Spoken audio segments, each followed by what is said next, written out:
수요 경건의 시간입니다. 이 시간도 기도하고 경건에 시작하도록 하겠습니다.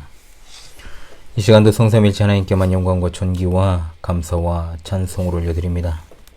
주일 지난 3일간도 하나님께서 친히 자기 백성의 삶을 인도해 주시옵고 어느덧 11월 세 번째 수요일이 되었습니다.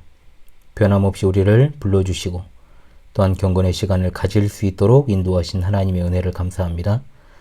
참으로 빨리 지나가는 시간들 가운데 여전히 우리와 함께 하시는 하나님께 감사와 영광을 돌리옵고 항상 하나님의 말씀을 바르게 깨닫고 그 교훈을 삶에 바르게 적용하여 그리고 또한 순종함으로 하나님 앞에서 거룩하게 구별된 삶을 살아가기 원합니다. 우리의 지나온 발자취마다 하나님의 뜻과 맞지 않고 하나님 보시기에 합당하지 않은 일, 하나님 영광을 가리우는 일들을 진심으로 회개하오니 하나님의 크신 자비하심으로 우리를 긍휼히 여겨주사 그리스도 안에서 우리를 용서하시고 우리의 삶이 늘 하나님 존전의 자세로 하나님의 자녀의 본분과 자세에서 흐트러짐이 없게 인도하여 주시옵소서. 이 시간도 여러 환경과 상황 속에서 여전히 애쓰며 분투하는 우리 하늘 가족들을 기억해 주시고 인도하여 주시오며 어디 있든지 무엇을 하든지 하나님께서 늘 동행하여 주실 줄을 믿습니다. 시대적으로 참으로 어지럽고 혼탁한 때입니다. 주의 백성들에게 세상의 끝날이 다가오는 그 순간에도 임박한 환난 앞에서 그리고 큰 환난을 통과하는 그 순간에도 하나님들 은혜로만 충만케 하시고 은혜의 빛을 비춰 주시옵소서. 오늘도 하나님의 정확무한 말씀 호세아서를 이 부족한 종이 조금 해석하고 해설하게 하셨습니다. 이 시간을 통해 하나님께서 우리에게 주신 은혜를 소망하오니 진리의 성령께서 우리 어리석음을 깨우쳐 주시고 전하는 자 듣는 자 모두가 하나님이 주시는 은혜를 받고 그 말씀에 순종하는 은혜가 있게 도와 주시옵소서. 우리 주 예수 그리스도의 이름으로 기도합니다. 아멘. 예, 찬송가 446장입니다. 통일 찬송가는 500장입니다. 새 찬송가 446장, 통일 찬송가 500장입니다. 주 음성에는 참 기쁨 없도다. 날 사랑하신 주 늘 계시옵소서. 기쁘고 기쁘도다. 항상 기쁘도다.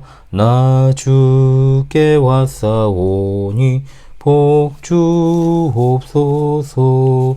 나 주께 왔으니 복 주시옵소서. 주 함께 계시면 큰 시험이기네. 기쁘고 기쁘도다. 항상 기쁘도다. 나 주께 왔사오니 복 주옵소서. 주 떠나가시면 내 생명 헛되네. 기쁘나 슬플 때 늘 계시옵소서. 기쁘고 기쁘도다. 항상 기쁘도다. 나 주께 왔사오니 복 주옵소서. 그 귀한 언약을 이루어 주시고 주 명령 따를 때 늘 계시옵소서. 기쁘고 기쁘도다. 항상 기쁘도다. 나 주께 왔사오니 복 주옵소서. 아멘. 네, 말씀 이어서 보겠습니다. 호세아. 오늘은 4장 11절로 19절의 말씀입니다. 이제 4장 나머지 부분들을 상고합니다. 호세아 4장 11절로 19절의 말씀을 제가 낭독합니다. 음행과 묵은 포도주와 새 포도주가 마음을 빼앗느니라. 내 백성이 나무에게 묻고 그 막대기는 그들에게 고하나니 이는 그들이 음란한 마음에 미혹되어 하나님을 버리고 음행하였음이니라. 그들이 산 꼭대기에서 제사를 드리며 작은 산 위에서 분향하되 참나무와 버드나무와 상수리나무 아래에서 하니 이는 그 나무 그늘이 좋음이라. 이러므로 너희 딸들은 음행하며 너희 며느리들은 간음을 행하는도다. 너희 딸들이 음행하며 너희 며느리들이 간음하여도 내가 벌하지 아니하리니 이는 남자들도 창기와 함께 나가며 음부와 함께 희생을 드림이니라. 깨닫지 못하는 백성은 망하리라. 이스라엘아, 너는 음행하여도 유다는 죄를 범하지 못하게 할 것이라. 너희는 길갈로 가지 말며 베다에노로 올라가지 말며 여호와의 사심을 두고 맹세하지 말지어다. 이스라엘은 완강한 암소처럼 완강하니 이제 여호와께서 어린 양을 넓은 들에서 먹임같이 그들을 먹이시겠느냐. 에브라임이 우상과 연합하였으니 버려두라.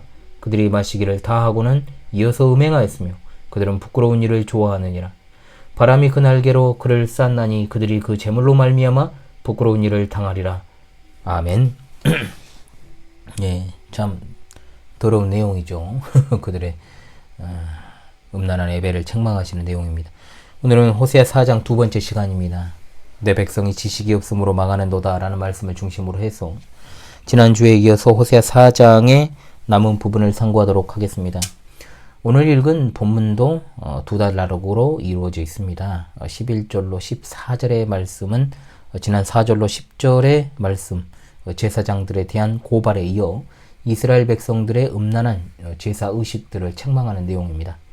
이 부분에서 음행이나 간음, 창기, 음부와 같은 단어들이 무려 10번이나 등장을 합니다. 철저하게 그들의 우상 숭배를 고발하는 내용으로 이루어져 있는데 여기 묵은 포도주와 새 포도주는 이제 그들의 마음을 빼앗은 원인이지요. 마치 앞에서 고멜이 1장과 2장에서 다른 남자를 따라가게 만든 원인과 같은 것입니다. 두 가지 풍요를 상징하는 단어로 사용된 것입니다. 11절에 나오는 마음이라는 단어는 분석적이고 사려 깊은 생각의 중심을 이루는 그 마음을 가리킵니다. 이 마음 또한 생각이 둔하여지고 흐트러지게 되면 자신의 삶과 하나님의 행하심을 돌아볼 수 없고 이해할 수도 없게 되는 것이죠. 음행과 포도주, 다시 말해서 풍요로움을 얻기 위해서 여기저기 기웃거리고 다니는 일이 이스라엘의 생각과 가치관을 온통 차지해버린 것입니다. 그러므로 현실을 바르게 돌아볼 수도 없고 분석할 수도 없는 거죠. 고민하고 판단하여 심사숙고해야 하는 일을 생각해야 하는데 음행과 포도주가 그것을 막아버리고 정지시켜버린 것입니다.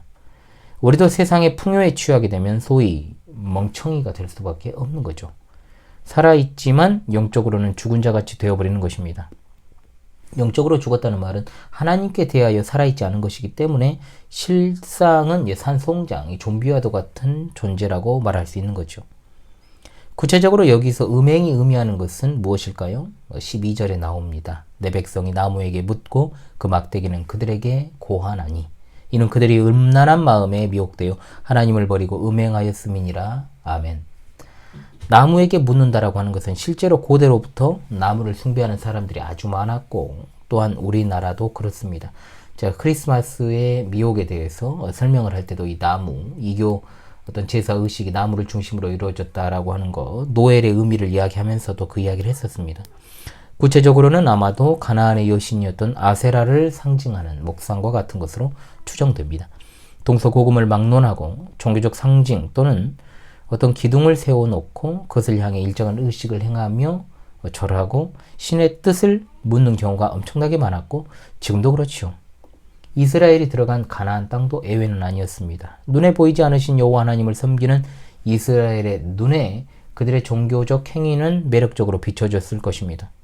그런데 이렇게 목상을 향해 애식을 치르는 이들이 구하는 것은 바로 묵은 포도주와 새 포도주로 상징되는 풍요로움이었다는 겁니다. 이것이야말로 이스라엘의 음행이요 음란이었습니다. 고대에 이스라엘과 가나안의 예배 초소로 사용된 산당의 원래 의미가 높은 곳이기도 하고 가나안의 고지대에는 다 이런 산당들이 있었다는 겁니다. 13절과 14절은 이스라엘이 하나같이 높은 산 꼭대기 초소를 찾아다니면서 분향하고 정성 들여서 제사를 드리는 그런 모습을 이제 보게 되는데, 자, 남녀 할 것 없이 모든 백성이 신령하다라고 하는 것을 찾아서 묵은 포도주와 새 포도주를 추구하는 것이죠. 기독교인이란 탈을 쓰고 여기저기 용하다는 점집을 찾아다니는 것들도 상당히 많습니다. 실제로 그런 모습을 떠올리게 되지 않습니까? 물론 그것은 굉장히 실제적인 모습이고요. 그런데 사실상 어떤 점집을 찾아다니지는 않더라도 여전히 교회는 다니고 예배도 하고 예수님만 믿어야 구원을 받는다는 말에 아멘으로 화답하고, 그러면서도 여전히 자기의 자아가 중심이 되어 있는 사람들, 그리고 다른 어떤 세상에 썩어져 버릴 것들에 심취해 있는 사람들도 여전히 우상 숭배를 하는 것입니다. 왜 그렇게 합니까? 다 여기 나오는 대로 묵은 포도주와 새 포도주를 추구하기 위해서, 즉 이 땅에서 잘 먹고 잘 살기 위해, 현세적 복을 위해 그렇게 한다는 겁니다. 하나님께서 출애굽한 이스라엘 백성들에게 그들의 제단을 헐고 그들의 조상을 깨뜨리고 그들의 아세라상을 찍으라고 말씀을 하시면서 다른 신에게 절하지 말라. 여호와는 질투라 이름하는 질투의 하나님이시라. 너는 삼가 그 땅의 주민과 언약을 세우지 말지니 이는 그들이 모든 신을 음란하게 섬기며 그들의 신들에게 제물을 드리고 너를 청하면 내가 그 제물을 먹을까 함이며, 또 내가 그들의 딸들을 내 아들들의 아내로 삼음으로 그들의 딸들이 그들의 신들을 음란하게 섬기며 내 아들에게 그들의 신들을 음란하게 섬기게 할까 함이니라. 너는 신상들을 부어 만들지 말지니라고 분명하게 말씀하셨습니다. 음란이라고 하는 것은 모든 신을 섬기는 것입니다. 모든 신을 정성으로 섬기고 그를 통해 원하는 바를 얻는 것이죠. 보이지 않으신 하나님을 끊임없이 눈에 보이는 피조물로 대체하고 그에게 절하고 제사하여 사람에게 봉사하는 하나님, 사람의 욕망과 필요를 채워주는 하나님, 알라딘에 나오는 지니어도 같은 그런 램프의 요정과도 같은 그런 존재로 만드는 것이 바로 음란이라는 거예요. 이것이 얼마나 이 시대에도 만연해 있습니까, 여러분? 그러므로 이 백성이 깨닫지 못함으로 망하는 것입니다. 하나님의 백성이 된다라고 하는 것은 하나님께서 정의와 공의와 은혜와 긍휼과 진리로 그 백성들에게 찾아오신다라는 것을 의미하고, 여호와께서 그들의 하나님이 되신다라고 하는 것은 그들이 합당하게 진리와 인애와 하나님을 아는 지식으로 살아가야 한다라는 것을 의미합니다. 그러나 이것을 깨닫지 못한 백성이 포도주라고 하는, 즉 풍요로움에 온통 마음을 빼앗긴 채 높은 산을 찾아다니고 정성을 다한 종교의식을 행합니다. 종교가 번성하고 제사가 풍성하지만 모두가 음행이요 음란일 뿐입니다. 겉보기에 화려하지만 밑빠진 독이요 비종 개살구에 불과하다는 것이죠. 4장의 마지막 단락 15절로 19절의 말씀에 이런 음란을 행하는 백성들이 당하게 될 치욕에 대한 선언입니다. 15절의 말씀은 이러한 이스라엘의 죄악상들이 유다에게까지 미치면 안 된다라는 것을 분명히 말씀합니다. 한쪽이 저지르는 어리석은 행동은 손쉽게 이웃에까지 확산되고 또한 그들 역시 동참하게 되는 것이죠. 인간의 본성은 매우 육감적입니다. 못된 것은 빨리 배운다는 말을 하지 않습니까? 금묵자흑이라 그랬습니다. 누룩이 처음에는 적은 양이어도 전체 덩어리에 순식간에 퍼지는 것처럼 죄는 그야말로 빨리 전염되고 오염을 시키는 것입니다. 한국교회의 그동안의 성공주의, 물량주의, 대교회주의 운동이 빠른 속도로 한국교회 전체를 물들이고 기복신앙이 지배를 해버렸던 것처럼 수적인 부흥만이 진짜 부흥이고 개인의 변화를 다분히 감정적이고 육감적인 것으로 치부했던 것처럼 이런 물에 단단히 들어있는 사람들이 큰 교회에 나가서 거기서 이제 사역을 하다가 이제 부목사로 사역하다 일정 정도 나이가 지나면 이제 나가잖아요. 그러면 이제 개척으로 내몰리는 현실을 맞이할 수밖에 없습니다. 근데 문제는 뭡니까? 그렇게 조그마하게 개척을 했으면 똑바로 목회를 해야 될 것인데 똑같은 패턴으로 교회를 물량주의에 입각해서 이끌어 나가는 모습들을 볼 때 참으로 개탄스러운 현실입니다. 공 심은 데 콩 나고 팥 심은 데 팥 나는 것처럼 죄를 심게 되면 죄를 거두고 의를 심으면 의를 거두게 되어 있습니다. 벳아웬이 나오는데 벳아웬의 뜻은 죄악의 집이라는 뜻입니다. 이름이 참 무섭지요. 벳아웬은 베냐민 지파에 존재하는 성읍입니다. 그러나 여기서는 실제로 베델을 가리키는 일종의 별칭으로 쓰였다라고 봐야 됩니다. 베델은 잘 아다시피 야곱이 하나님께 단을 쌓고 자신의 하나님으로 모시고 서원한 곳으로도 유명하지요. 훗날의 북왕국 초대 왕 여로보암이 금송아지를 세웠던 장소로 타락해버리고 만 곳이기도 합니다. 북왕국에서 베델은 고대의 영광, 거룩한 영광에 기대어 실제로는 풍요를 추구하는 바알 숭배의 중심지가 되어버린 것입니다. 아모스서 5장 5절에도 연관된 말씀이 나옵니다. 베델을 찾지 말며 길갈로 들어가지 말며 브엘세바로도 나아가지 말라. 길갈은 반드시 사로잡히겠고 베델은 비참하게 될 것입니다. 원래 하나님의 집을 의미하는 베델은 비참함의 집, 죄악의 집, 벳아웬이 된 것입니다. 호세아 10장 5절의 말씀에 사마리아 주민이 벳아웬의 송아지로 말미암아 두려워할 것이라는 언급, 역시 여로보암의 금송아지를 가리키는 표현이죠. 즉 호세아서에 나타나는 벳아웬은 수치스럽게 변해버린 베델을 비꼬며 사용된 말이라고 볼 수 있습니다. 이어 나오는 길갈 역시도 하나님의 사자가 여호수아에게 내가 선 곳은 거룩한 곳이니라고 한 것에 근거해서 성지화된 곳이죠. 길갈과 베델을 부지런히 찾아다니는 이스라엘의 모습, 고대의 성지를 찾아서 그곳에서 종교의식을 하며 하나님의 은혜와 복을 추구하는 그런 모습을 가리킨다라고 볼 수 있습니다. 성지 순례라는 미명하에 로마교가 마음대로 정해놓은 성지, 그리고 출애굽의 이동 경로, 그것도 정확한 게 아니잖아요. 그것이 진정한 신앙인의 자세라고 하는 그런 멍청함을 우리는 버려야 됩니다. 무지한 거죠. 성지를 찾아다니는 것이 중요한 것이 아닙니다. 거길 왜 갑니까? 거기를? 여호와 하나님을 섬기는 신앙은 성지를 찾아다니고, 옛날 옛적에 성지가 어디 있어? 성지가 솔직히, 예? 성지란 뭐 어떤 땅이라든지 어떤 물건에 거룩할 성자를 붙이는 거 아닙니다. 오직 하나님께만, 성삼위일체 하나님께만 그 성자를 붙여야 되는 거예요. 그러니까 옛날 옛적에 조상들에게 주신 하나님의 은혜를 오늘 우리의 것으로 만드는 것이 아니에요. 그런 행동은. 자, 길갈과 베델은 그저 이스라엘 조상들이 하나님의 섬김, 순종, 헌신을 상징하는 것이지 그 시절의 은혜를 갖다가 간직하고 또 받을 수 있는 화수분이 될 수 없다는 겁니다. 하나님의 언약궤조차도 그것 자체가 어떤 의미가 되어버린다면 아무 힘도 없는 상자가 되어버리는 것처럼 여호와를 섬기는 신앙은 어떤 성지를 순례하고 특정 물건에 집착하고 눈에 보이는 것을 화려하게 꾸미는 것이 결코 될 수 없습니다. 또한 하나님께서는 여호와의 사심을 두고 맹세하지도 말라고 하십니다. 이 말도 마찬가지예요. 하나님의 이름을 부르고 그 이름으로 맹세를 하는 것은 맞는 일이에요. 맞는 일입니다.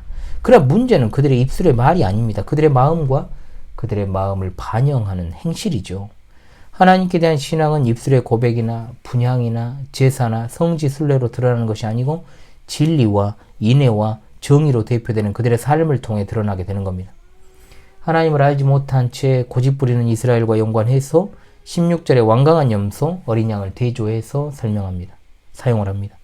자신을 이끄는 주인의 말을 듣지 않고 고집스럽게 버티는 암소를 어떻게 푸른 초장으로 인도하여 순한 어린 양이 그러한 것처럼 마음껏 풀을 뜯게 할 수 있겠습니까?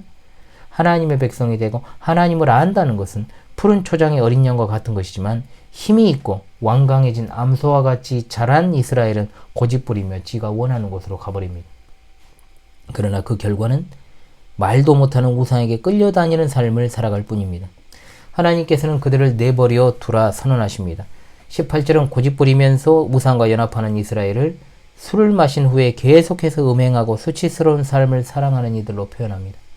여기에 쓰인 술과 지속적인 음행은 이스라엘로 하여금 정신을 차리지 못하게 하는 것이요, 또한 하나님이 누구신지를 생각하지 못하게 만드는 도구입니다. 수치가 수치인지를 모릅니다. 7절에 나온 바와 같이 그들은 그것을 영광이라 생각하지만 여호와께서 보시기에 현재 그들의 삶은 도리어 수치를 사랑하는 삶입니다. 넘쳐나는 제사와 제사장, 그들이 누리는 부귀 영화, 영광이 아닙니다. 그저 우상과 연합한 것이요 계속된 음행일 뿐이죠.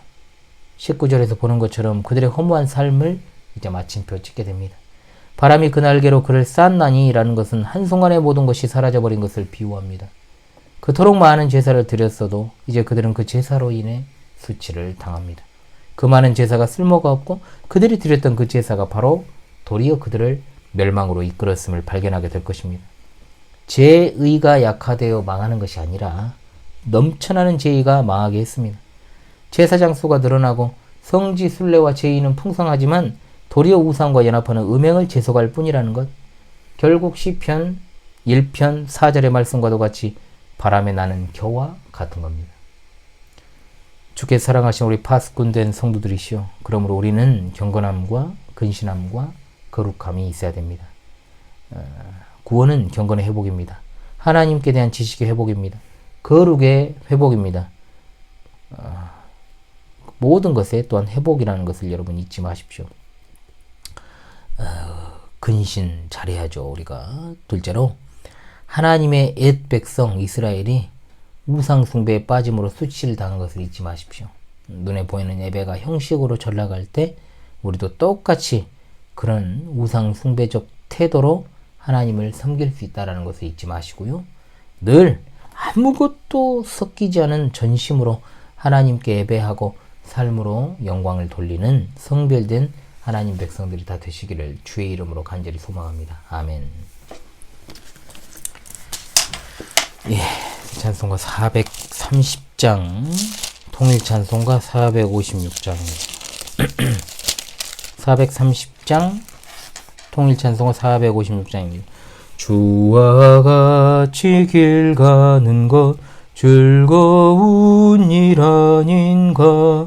우리 주님 걸어가신 발자취를 밟겠네. 한 걸음 한 걸음 주 예수와 함께 날마다 날마다 우리 걸어가리. 어린아이 같은 우리 미련하고 약하나 주의 손에 이끌리어 생명길로 가겠네. 한 걸음 한 걸음 주 예수와 함께 날마다 날마다 우리 걸어가리. 꽃이 피는 들판이나 험한 골짜기라도 주가 인도하는 대로 주와 같이 가겠네. 한 걸음 한 걸음 주 예수와 함께 날마다 날마다 우리 걸어가리. 애선 지자의 녹같이 우리들도 천국에 들려 올라갈 때까지 주와 같이 걷겠네. 한 걸음 한 걸음 주 예수와 함께 날마다 날마다 우리 걸어가리. 아멘. 네, 11월 벌써 세 번째 수요일입니다. 현울TV 우리 진리 파수꾼 여러분, 주일 지난 3일간도 주님 은혜 가운데 잘 보내셨습니까?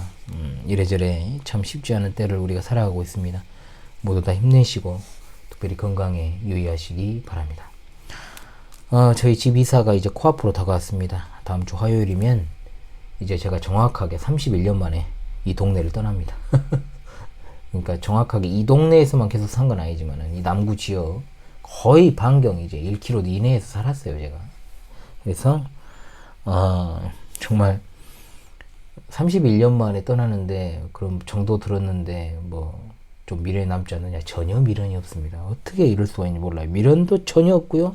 그저 빨리 예배 처소가 있는 교회가 있는 곳으로 가고 싶다는 생각밖에 안 들어요. 지금은 그냥 왔다 갔다도 힘들어요. 그냥 이곳에서 참 힘든 일도 많았고 슬픈 일도 많았고 또 어찌 여기서도 기쁜 일이 없었겠습니까? 그런 솔직히 말하면 미련이 1도 없습니다. 없고요. 참 힘들었던 지난 시간들이었는데 앞으로는 정말로 목회에 더욱 집중하고 싶다는 생각밖에 안 듭니다. 예, 우리 시은이가 밖에서 떠들고 있죠. 금요일 저녁에는 파수꾼들의 밤이 있는데요. 좀 이런 주제로 좀 이야기를 해보면 어떨까 생각을 해봐요. 그러니까 제가 31년을 여기 살았잖아요. 근데 그 31년을 어떻게 다 되돌아보겠습니까? 10년간의 지난 목회를 한번 되돌아보는 시간을 한번 가져볼까 해요. 그래서 거기서 또 얻는 교훈도 또 같이 나누고 또 해보면 어떨까라는 생각을 해봤습니다. 그래서 제가 좀 특정 주제를 가지고 이야기도 하고 좀 역사 이야기도 하고 좀 이렇게 하면 좋은데 참 요즘 제가 마음이요 뭔가 집중해가지고 할 수 있는 상황이 아니어가지고 참 여의치 않은데 그렇다 해가지고 준비 없이 막 그냥 주저리 그렇게 할 수도 있지만 제가 그런 것을 별로 좋아하지 않습니다. 왜냐, 저는 입담꾼이 되고 싶지 않습니다. 저는 항상 준비해서 성도들에게 양질의 꼴을 먹이는 자가 되고 싶지, 그렇게 입담만 좋은 사람이 되고 싶지 않기 때문에 제가 웬만하면 그렇게 안 하려고 그래요. 제가 입 트는 재주가 아주 뛰어나거든요, 원래부터가. 근데 그렇게 하고 싶지가 않습니다.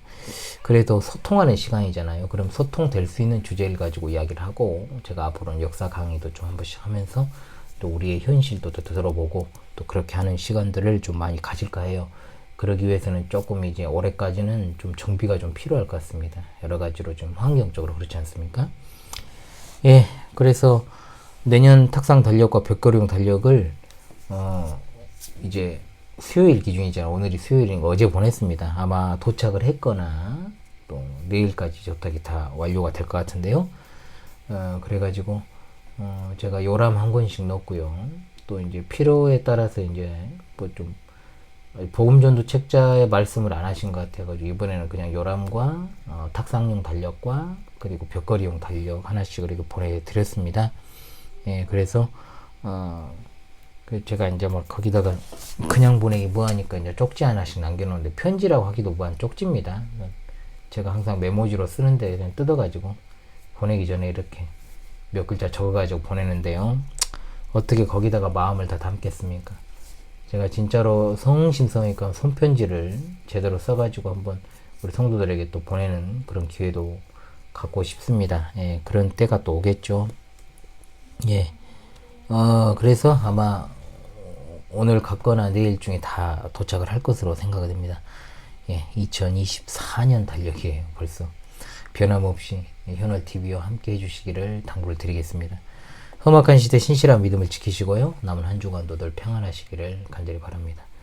기도하고 수요 금견회를 마치도록 하겠습니다. 내일 오전 방송으로 또 다시금 찾아오겠습니다. 기도하겠습니다. 하나님 감사합니다.